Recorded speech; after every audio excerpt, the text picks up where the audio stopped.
আমার সঙ্গে এখন হিরো আলমকে একটা বিয়ে করায় দিবে। ধর্ষণ, ব্রণ হত্যা, আমার সন্তান মেরে ফেলছে। সে আমাকে বিয়ের প্রলোভন দেখিয়ে সংসার করেছে। হিরো আলম, রিয়ামণি দুইজনই আমাকে মেরেছে। আমার ইজ্জত রক্ষার্থে আমি একটা সই করি। বান্ডেল থাকলে প্রতি সেনমানিতে টাকা বাঁচবে। বিকাশ সেনমানি বান্ডেল কিনে জিতুন প্রতি লেনদেনে। আমাকে তারা মার্ডার করতে চেয়েছিল, মানে এই ঘুমের ওষুধ খাওয়ার নাটকে আমাকে তারা মার্ডার করতে চেয়েছিল।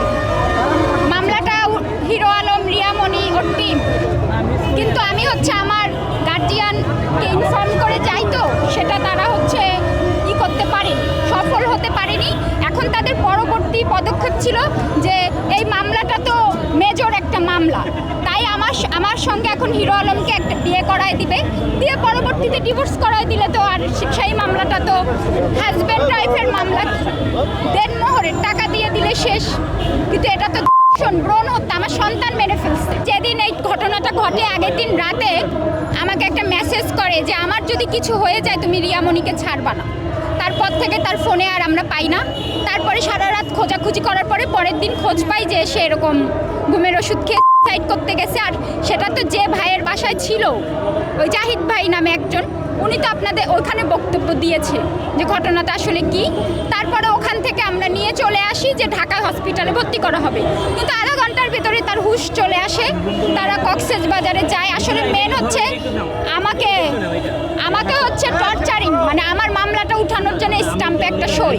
আর আমি যেন মিডিয়ার সামনে কখনো না আসি, কিন্তু আমি তো এসবে ভয় পাই না ভাই, আমি কাউকে ভয় পাই না। সেলিম তো অলরেডি বলছে যে আমার ভিডিও যারা আপলোড দিবে তাদের আইডি নাকি উড়ায় দিবে, বুঝতে পেরেছেন। আর আমি তো আমার ফোনটা তো ভেঙে দিছে, আর একটা ফোনে আপনাদের আমি অনেক রেকর্ডিং দিব।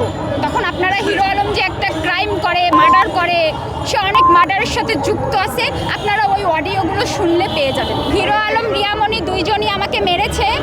যখন হিরো আলম আমাকে মারে তখন আমি রিয়ামণিকে গালিগালাজ করি যে তুই হচ্ছে আলমকে উত্তেজিত করছিস। তখন এক পর্যায়ে ও আমার গায়ে হাত দেওয়ার পরে আমি দৌড়ে পালাতে যাই আমি সেন্সলেস হয়ে পড়ি।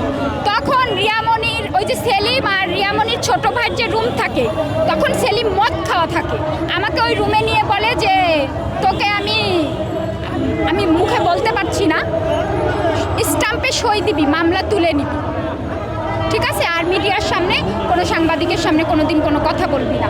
তখন আমার ইজ্জত রক্ষার্থে আমি একটা সই করি। মামলা করেছি, সে আমাকে বিয়ের প্রলোভন দেখিয়ে সংসার করেছে, এটা ধর্ষণ। আর আমার বাচ্চা ডিএনসি করাইছে, 2টা বাচ্চা সে মেরে ফেলেছে, আমার কাছ থেকে অনেক টাকা নিয়েছে, এই মামলা।